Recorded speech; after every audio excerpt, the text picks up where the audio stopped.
Bismillahirrahmanirrahim. Assalamualaikum warahmatullahi wabarakatuh. Innal hamdalillah nahmaduhu wa nasta'inuhu wa nastaghfiruh wa na'udzu billahi minasy syururi anfusina wa sayyiati a'malina. May yahdihillahu fala mudhillalah wa may yudlilhu fala hadiyalah.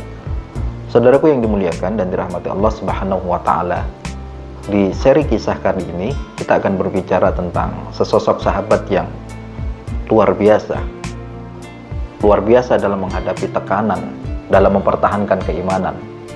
Kalau dalam sejarah kita tahu ada sahabat Bilal bin Rabah yang karena mempertahankan keimanannya dia disiksa dengan siksaan yang berat, dijual menjadi budak dan lain sebagainya. Ada Ammar bin Yasir.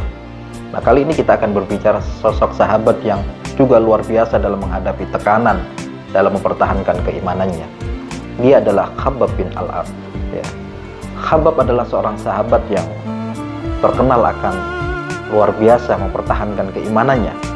Dia pernah ditarik dengan 2 ekor kuda, diikat kedua tangannya, kemudian ditarik dengan 2 ekor kuda dengan posisi baju semua tidak dia kenakan. Khabbab juga pernah distempel ubun-ubunnya dengan menggunakan besi yang menyala, merah membara. Khabbab juga pernah diikat kedua kaki dan tangannya, diletakkan besi di tengah-tengah kaki dan tangan tersebut, kemudian diletakkan di atas bara api sampai bara api itu kemudian mati karena tetesan lemak di tubuh Khabbab bin Al-Arat tersebut.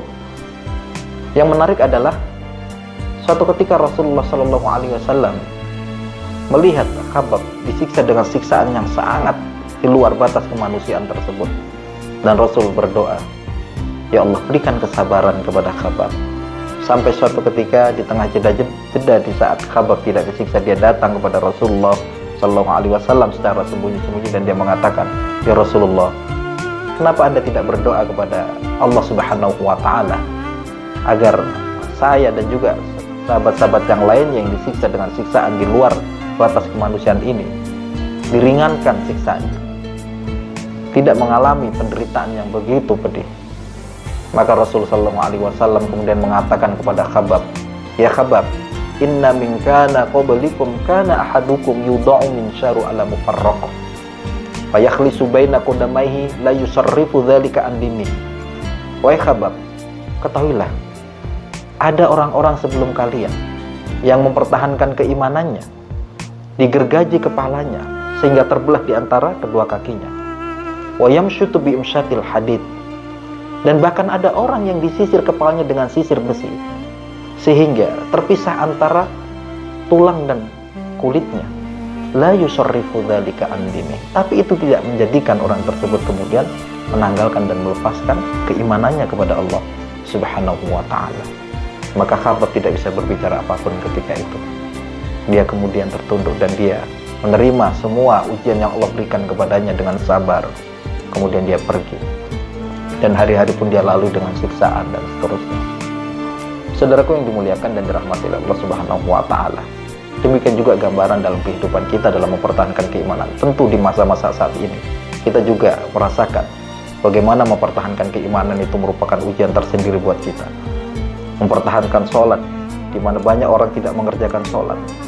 Membayar zakat di saat orang barangkali berlomba-lomba mengumpulkan harta dan tidak ingin mengeluarkan untuk apapun dalam kebaikan.